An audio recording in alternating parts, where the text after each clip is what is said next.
I hope I don't stumble while I'm, I tried testing all my demonstration yesterday at home.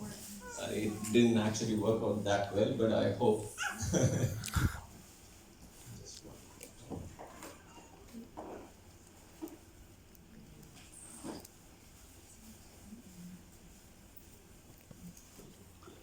Check the video. Can you send it to me? I don't know. So we have an apple here, and my wife is just cutting the apple into two halves, and then we have a lemon as well. And I will soon tell you what is the purpose of doing this. And what we are planning to do is,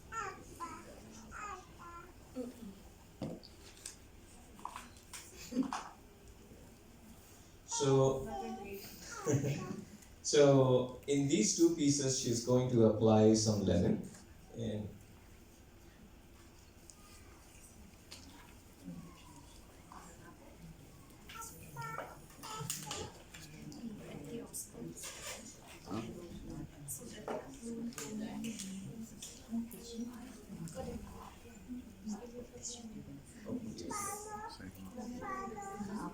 so we have two pieces of these apples which have got lemon in it, and then we have another piece of apple where lemon is not applied.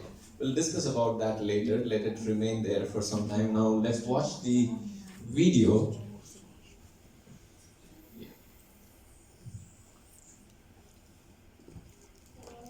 So now this is the bloodstream, and this is um, a live blood sample taken by Dr. Victor Vega, Marcia Vega. I hope I'm pronouncing the name right. So this is a live blood sample of an unhealthy person, and these are red blood cells, and they are not supposed to look like this. And they are supposed to appear as single cells in your bloodstream. And we discussed a lot about this throughout the week, time and again.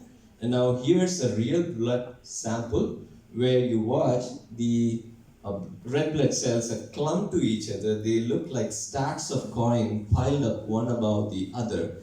And as it is unhealthy, you can find these cholesterol pieces and bacteria, virus, and everything inside the bloodstream.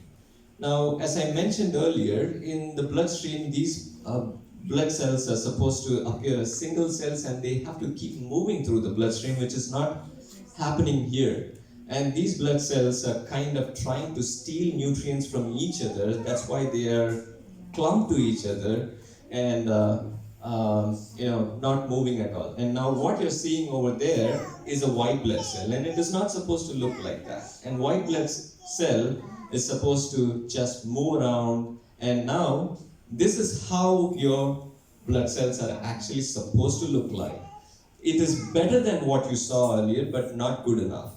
Okay, so they have separated from each other. Now they are kind of nutrient okay, they are okay with the nutrition, and the white blood cell that you see at the center is kind of getting healthier, but still you see some bacteria and virus microbes inside the bloodstream. But this blood actually has to become much more better, and these cells actually have to become as single cells. Skip. So now it has got much better, where you see these cells have turned out to be single cells. So when they are single cells, now what you will, how the red blood cells behave is that they are surrounded with negative charge, and they have increased ability to hold more oxygen in them, and they have the increased ability to hold more nutrients in them. And in the bloodstream, they keep flowing, and they are not stagnant at all. And this is how the bloodstream is supposed to be. Unfortunately, most of us do have a bloodstream where we have what is called as hypercoagulability, or the blood tends to become more acidic. It is not supposed to become acidic, and your pH is not supposed to fall, and we may end up with problems with our kidneys, and you may end up with kidney failure or any serious problem, in fact. So it is not supposed to be like that. Yes. So now the blood is actually getting better. So I just wanted to have this idea about your bloodstream, all right? You just got to excuse me today because out of so much of struggle, I had to prepare my PowerPoint slides. So I seriously do not know what I have next. Yeah, next slide.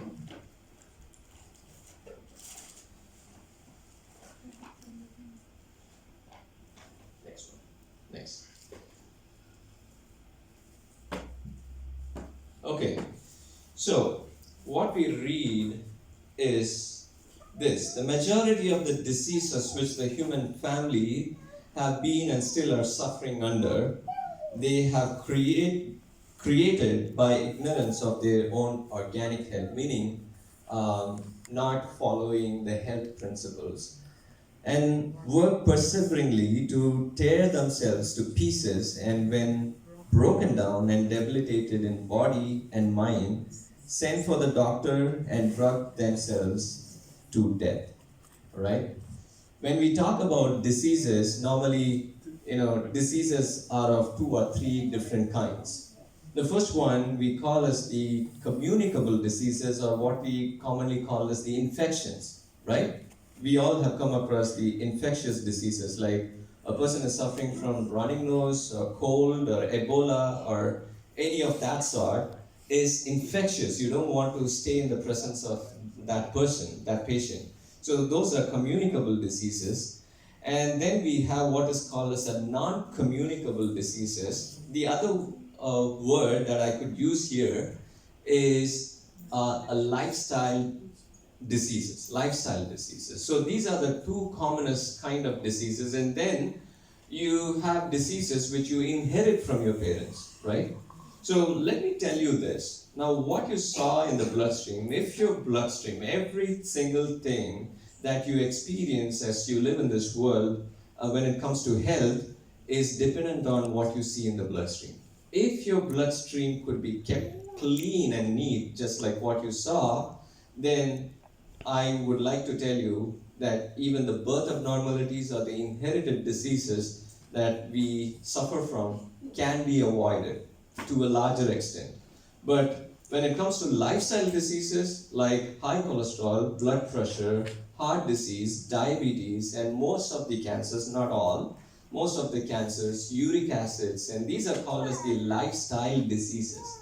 And all of these lifestyle diseases can be prevented 100%.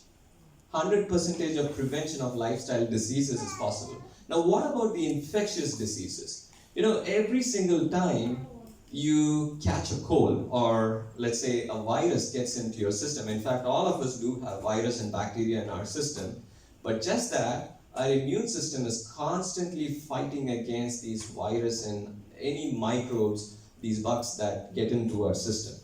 To fight that battle, your immune system requires one thing, one important thing. It's not the protein, it's not the carbohydrate, it is not the omega-3 fatty acid which your body is going to use to fight this battle. You know what it uses? Something called as antioxidants. And it is this same antioxidant which keeps your blood neat and clean, like what you saw, as single cells. Alright? Okay, so next slide. I believe that our prophetess was well aware, and the prophecy, when it was given to her, it was very clear that pretty much every single disease mankind is suffering from can be prevented. Now, health is a state of good reserve of antioxidants, okay? And disease is just the opposite. Disease is a state of profound oxidative stress. Now, oxidative stress can be explained in two different ways. One is when you have a body where there's no antioxidants, a very poor amount of antioxidants in your body, or you intentionally induce oxidation into your system, like living an unhealthy lifestyle, not breathing fresh air, smoking. All of these are self-induced oxidative damage that we cause to our system. Next slide. So it has to be somewhat like this. So basically, when it comes to health, it is like this. You have antioxidants that should come into your system, and on the other hand, you have oxidative stress that's happening. So your health should be something like a tilt towards your antioxidants and not towards the oxidative stress. But anyone who is suffering from pretty much most of the diseases has got a tilt towards the left side where it is oxidative stress which takes a toll on our health and very less antioxidants. So, we all come to this world with pretty much good health, and your cells look like this. And then oxidative stress, when there's mounting oxidative stress, it goes through degenerative changes, and towards the end, that's a diseased cell with oxidative stress. When it goes through so much of stress, then it could be the cells of your lungs, or it could be the cells of your stomach, or it could be joints, and that goes into damage like that, and that's what we call as disease.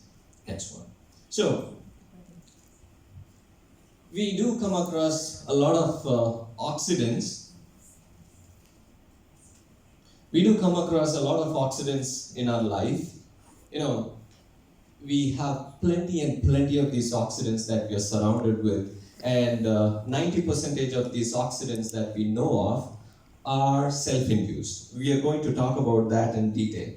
So first we come across oxidants, and these oxidants keep increasing the stress, just like how you get the mental stress. And what is the cause of the mental stress? So many things. Your family, your children, your boss, and the workload what your boss has given you, and the loan that you have to pay. So many factors. Those are kind of the oxidants, and which increases your stress, which is like the oxidative stress. And when you have the oxidative stress mounting in your body, that results in what? Exactly the same thing what you saw in the blood. Blood sludge, which, kind of constantly trying to make your blood towards a pH of acidic side.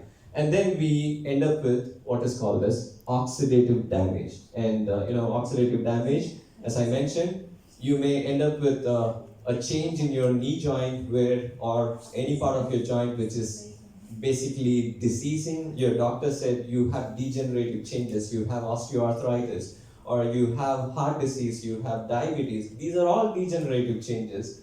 And then disease, and towards end, it results in premature death. Okay? Next one. So these are the kind of oxidative stress that we commonly come across. Just look at that. I was not able to complete all of my slides because I had to patiently put everything together over here.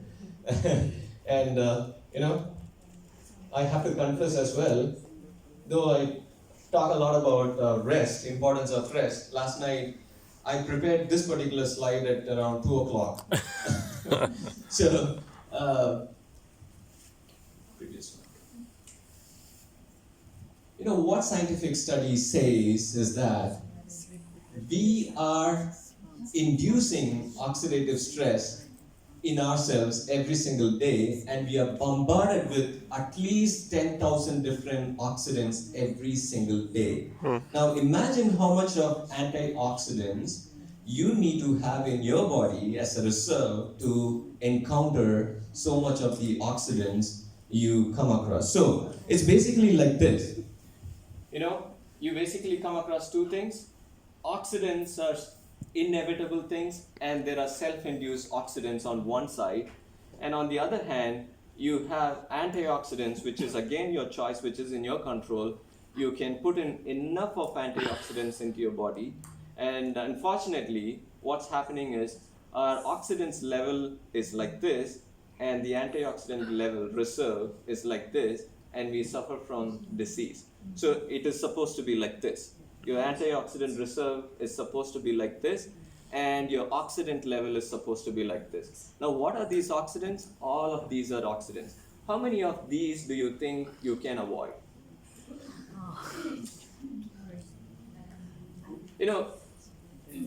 when there's an industrial pollution that you see out there in the air, you don't have any control over it. But do you have control over opening your windows and ventilating your house? Yes. Do you have control over smoking? Yes. No? We have control over smoking. Do you have control over how many hours of sleep you get? Yes. Yes? Do you have control over the food you put inside, hydrogenated, processed food, refined food? Yes. Those are oxidants that we put into our system. Wi-Fi. And what about EMF? What is EMF? Electromagnetic field that we are commonly surrounded with. And there are so many things: alcohol, Wi-Fi, smoking, trans fat, passive smoke, and cell phone radiation, saturated fat, and heavy metals. And all of these oxidants are constantly bombarding us. And every single day, at least 10,000 different oxidants, or sometimes even more than 10,000 oxidants, is what we put into our system voluntarily, purposefully. Cosmetics. Okay? So, this is something I want you to be aware of. Okay, next one. Before we play this one, this is again a video I want you to watch. Now, how do you get antioxidants? Now, we discussed about oxidants. Now, how do you get antioxidants into your system? For those of you who attended our 1 week of health series, how do you put in antioxidants into your system? Every single day we discuss about getting in the antioxidants into our system. Okay, let me put it this way. How do you think sleep is helping you with getting antioxidant into your system? How? Rejuvenating. Your body produces a natural antioxidant called what? Melatonin, right? And if you don't sleep enough, you don't get enough of the antioxidant called melatonin. And how does air help in getting the antioxidant? Let's say your exercise. How does it help in getting more antioxidants into your system? To keep your blood in that healthy range, there should be sufficient amount of oxygen in the proper ratio that should be getting inside your system. So when your lungs are healthy by doing enough of exercise, there's so many what is called as the alveoli that are processing your oxygen and putting those oxygen into your blood. So you get that benefit. What about eating? We all know that antioxidant is something that we get more from eating our food, right? So, yeah, berries and, in fact, from the first video that I showed, the change of the blood from the acidic side to the alkaline side was through something called goji berry, okay? Just by feeding the patient with goji berry, the doctor managed to change the pH of the blood of that particular patient, okay? We are not into that discussion though. So what about microbiome? Is it going to help you with getting some antioxidants into your system? How does it help? It produces something called B12 vitamin, right? And B12 vitamin does a lot of job. One of those is to act as an antioxidant. When you get sunlight, vitamin D acts as an antioxidant, preventing oxidative stress. You see, all of these health principles are providing what your body actually wants, and when you neglect all of these health principles, you end up with what? Oxidants, oxidative stress, oxidative damage, disease, degeneration, and premature death. Alright? Let's watch this video. Now, this is a video of, again, a real blood sample. What you're going to, maybe we can make it small. Slightly. I'm worried if it won't be clear. Alright. Now this is again a real blood sample. Normal blood flow is supposed to be like this. You see? It's free flowing, no problem at all. And watch out what happens after this. So here, the patient is taking one of the oxidants into his system, blood sludging after a fatty meal. You see how it is clogged? And in fact, I wanted to show a lot of the other slides where you get your blood samples done. A normal blood, the plasma in the blood is so clear, and after a fatty meal, and your plasma is like milky white. What is that? Full of fat, and that actually causes the sludging in your blood, and it increases the hypercoagulability of your blood, resulting in oxidative stress and damage, disease, and premature death. Well, KFC. now this is only about one of the oxidants we discussed. And every single oxidant that you saw in that list, in that image, can cause the same problem. Okay? Do you see how much of abuse goes into our system? But if you are still healthy and if you don't have any disease, say thanks to God. Amen. Because He's so gracious, so merciful, that no matter how much of abuse and how much you want to go away from the spiritual laws, other health laws, He is still merciful to us that He keeps us healthy.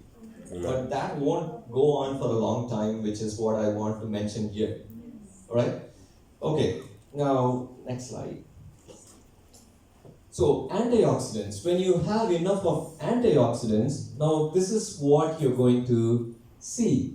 Antioxidants, in other words, if you know a little bit of chemistry, it is called as electrons. And when you have enough of electrons in your body, it's like your body is supercharged. You are not running out of charge.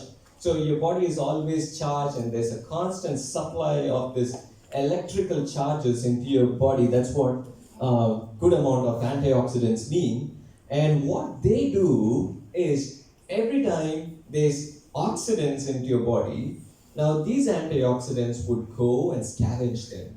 In other words, they say these antioxidants would come like a rescuer of our body and keep donating electrons and stabilize those oxidants which are unstable, which could cause problem. So that's what the antioxidants do, and they alkalize the body, and they protect against oxidative damage. What I mean by this is, if you have enough of antioxidants in your body and less oxidants in your body, you can in fact stay away from all the infections. What I mean by that is, even if your colleagues are coughing and sneezing and they just keep spitting out so much of mucus, and you cover yourself with the mask, you really don't have to. You have the protection all inside your body, and your body can protect you against any of these infectious diseases.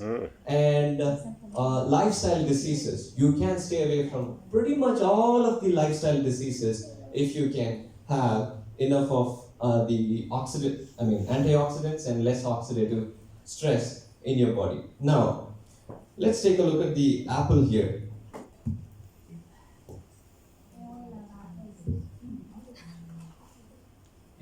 It didn't grow so much the way I wanted, but when we talk about oxidants or oxidative stress, there are oxidative stress in the environment where you don't have control towards. In our health lecture, I mentioned the oxygen that's present in our air is just 20%, right? More than that, oxygen itself could turn out to be an oxidant for us. So we don't want more oxygen. Now, what is happening with this apple when it's turning brown is it's reacting with the oxygen in the environment, and it's going through oxidative stress. And probably if I would keep it for some more time, now this is going to turn completely brown, which is something you all have seen, right? Yes. Yeah. So now this has turned somewhat brown, and these are apples where I applied lemon. Do you see brown? No. No, right? So the reason why it didn't turn brown, can someone explain? Lemon, what lemon has? I've added some extra antioxidants to it. Simple as that. So if I have to keep this apple fresh for the remaining hours of the day, what am I supposed to do? Apply lemon. Probably after some time again I have to apply lemon. And after that again I apply lemon. And that way it just keeps remaining fresh. Right? So a surplus flow of antioxidant coming into it. Are you all with me? Right? So now I told you whatever is there in the environment you don't have any control. So this will anyways turn brown. So just like this, anyways we all become old one day, and anyways one day we all have to die. But there's something called as aging, and then we have something called premature aging. Do you know why you get premature aging?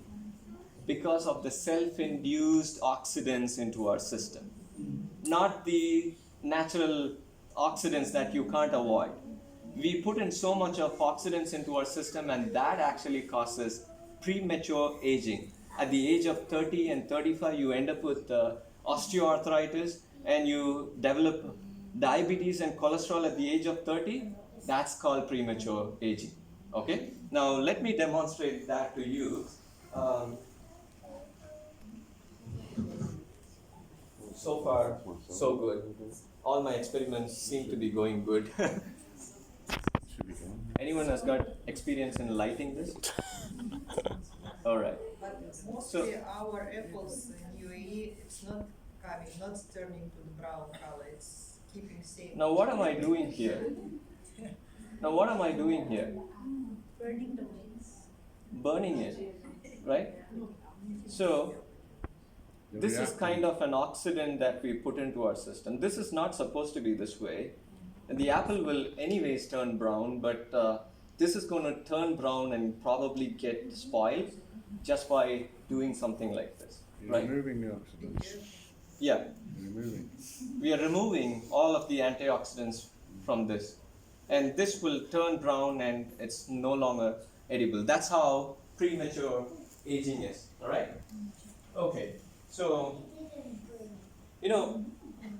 last one whole week, we were discussing about the importance of sleep, exercise, air, food, and everything, microbiome, how all of these can help you improve your antioxidants in your body and reduce the oxidative stress in your body. And today, we are going to discuss about one of such things which you probably have never heard about except few of you. Next one. And that's called earthing. How many of you are aware of earthing? Do you know what exactly earthing is? All right. Now, when you're healthy, when every single cell